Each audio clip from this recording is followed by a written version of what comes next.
But it is now time for our great British debate this hour, and I'm asking, should a trans woman go to an all-female prison? Now, Scotland's First Minister Nicola Sturgeon has stated that Ina Bryson, a transgender woman, will not be incarcerated in a woman's prison.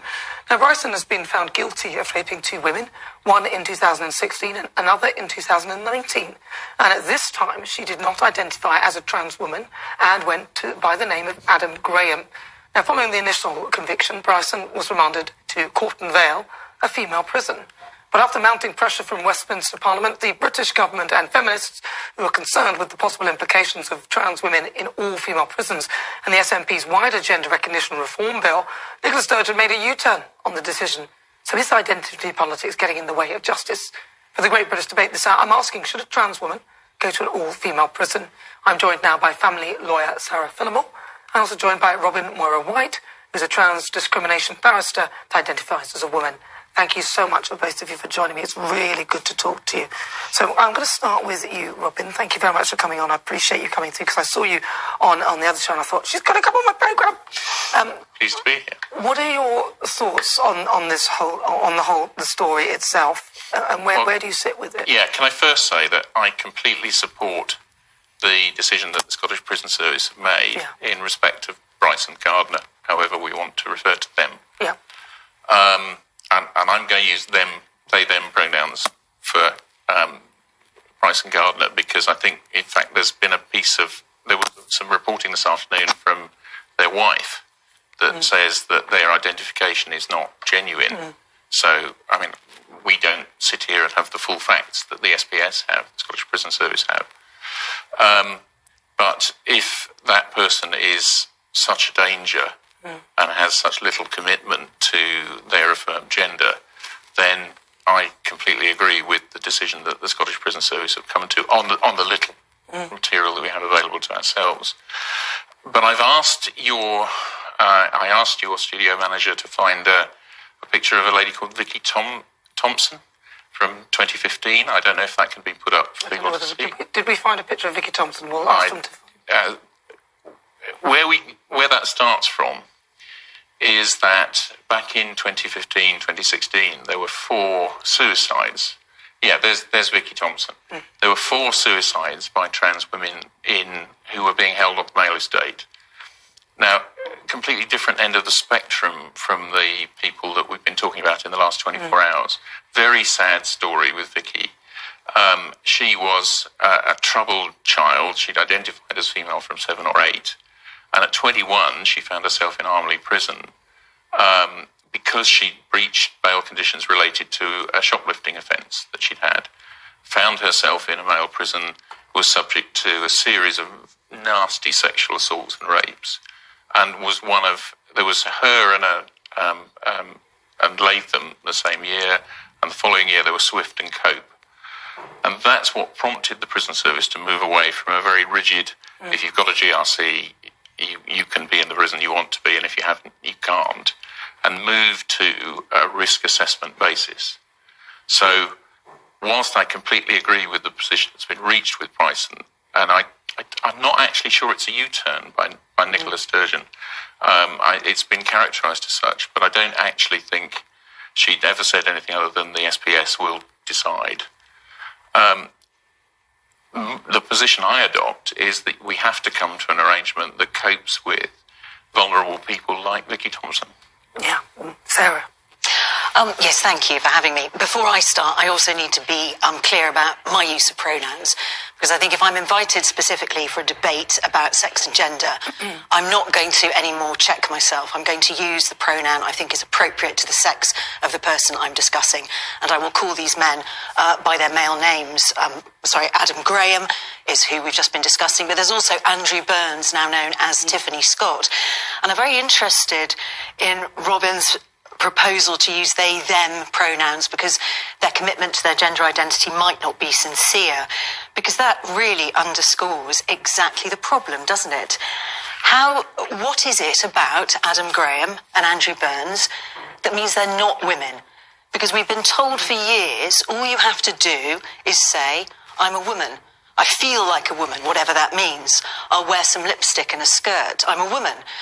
So what is it? What is the test? I asked this the last time I spoke with Robin, and I think that's really interesting. If what we're now being told is those men who rape, I mean, Andrew Burns, I read, had to be subdued by 11 security guards in 2017, ripped open his own veins with his teeth, and is now calling himself Tiffany Scott and seeking admission to the female prison estate. So if Tiffany isn't a woman, why not? And this is what women would like to know. What is the test for the genuine trans person who simply seeks to alleviate what must be a terrible psychological burden, feeling that you're born in the wrong body? What's the test between those trans people, Adam Graham and Andrew Burns? And it's good that we're having these discussions, because I think that we have drilled down almost immediately to that fundamental issue. How are we determining how far does self-identification go? Would you then think that perhaps because of this grey area, and then it depends on who's assessing that person and what they might think as a woman, and there's too many variables, would you say then that people should be incarcerated if they have committed a crime and it is worthy of a prison sentence, that they should be incarcerated in the prison of their gender, and if they are transgender then there should perhaps be a wing for all those who are transgender? Would you go that far? I'd say as a society we're judged on how we treat the most vulnerable. I'm not for a moment saying that trans women should just be housed in the male prison estate, because I'm sure for some who have effectively transitioned quite far, that puts them in a very risky position. But you see, women are not then the buffer zone for these men. The problem remains, as it always is, men. So I was listening to lots of people talk about this, and I think one woman made the point the only way through this, she thought, was to have separate facilities for trans-identifying men. And I can't see any other way around it, because women are not the buffer zone to keep these men safe from other men, particularly not when these men themselves are incredibly violent, dangerous and strong. I think both Adam Graham and Andrew Burns are in their early 30s, so they'll be at the peak of their physical strength. And as I say, it took 11 men to hold Andrew Burns down. He cannot go anywhere near female prisoners. Rob, what would you say to that idea? Well, I think we saw the SPS make the right decision in our collective view. I don't think anyone disagrees with, anyone who's speaking to you this evening disagrees with the view that's been made. We don't have the full facts about Tiffany Scott / Andrew Burns. I certainly don't. The SPS have that, and it's their responsibility to make that risk assessment, not ours. In exactly the same way that we've seen social services, for example, have to take very difficult decisions. Do they leave children with potentially abusive parents when the connection with the parents is said to be tremendously important for the child? We rely on state agencies to make really tough judgments. Now, I picked Vicky Thompson as what I think is a pretty clear case, that if your form of offending is shoplifting, you're unlikely to be a threat to the women around you in prison. But we're always going to get to an area of difficulty, and that's why we need to support those officials who have to make those really difficult decisions. There are women who pose risks to other women, not necessarily in terms of sexual violence, but certainly in terms of violence. And within the various prison services within the UK, there are officials making decisions about whether a woman, for example, is being held in a solitary circumstance or being allowed to associate with other women. And we have to support those officials and give them the very best help in making those decisions. But on the point that Sarah made, what actually qualifies or quantifies you as a woman? And therefore, if there was, would you subscribe to an idea that there would be a separate wing or something for trans people within a prison? Would that not be, instead of the women being a buffer zone, which is what Sarah was saying? Yeah, and I absolutely understand the point about the buffer zone, and using other inmates as human shields or whatever is not the right thing to do.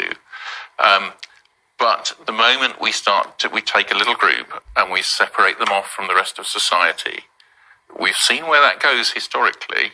I knew apartheid South Africa very well, and the moment we start to do that, it's a very slippery slope. But it's for their own safety, and for the safety of. Then we focus on the wrongdoers, not take a whole group and plonk them off somewhere else. Sarah, final word to you. We've got about a minute left. Well, I have absolutely no problem with segregating violent sex offenders. I don't think that's remotely comparable to apartheid. Robin mentions that we've got to trust state agencies to make the right decisions, and he brought in the family courts. I can speak with some authority about that. The state makes very serious decisions about families, but it is also open to scrutiny, and the judgments are published, and there is an appellate system. All the information that we've been able to get about the Scottish prison system has had to be basically blood from a stone. It's all been freedom of information requests. They will not willingly publish information because they know that this whole thing about gender identity is crumbling. Men are the problem. They commit 98% of sexual offences. Yes, there are some dangerous women, so few of them, we could probably name them on the fingers of one hand. Myra Hindley, Rose West. There are thousands and thousands of men that we need to worry about. And just because they say they're a woman, what is the test? How are these men identified? When are they genuinely trans and when are they not? And we're not given an answer to that because there is no answer. Well, listen, thank you both for joining me. Robin Moira-White and also Sarah Phillimore, thank you very much for joining me. Well, the Scottish Prison Service spokesperson said decisions by the SPS as to the most appropriate location to accommodate transgender people are made on an individualised basis, informed by a multidisciplinary assessment of both risk and need. Such decisions seek to protect both the well-being and rights of the individual, as well as the welfare and rights of others around them, including staff, in order to achieve an outcome that balances risks and promotes the safety of all. And that is exactly what has happened in this case. Well, let's have a quick look at what you've been saying. Alan says only those which have fully transitioned and the NHS should not fund these operations. Steve says no, a male-born person should not go to an all-female prison. This is on the question as to whether a transgender woman should go to a female prison. Sam says only biological women, aka adult human females, should be allowed to use women's prisons with other biological women, aka adult human females. Well, thank you very much for your thoughts. Keep them coming.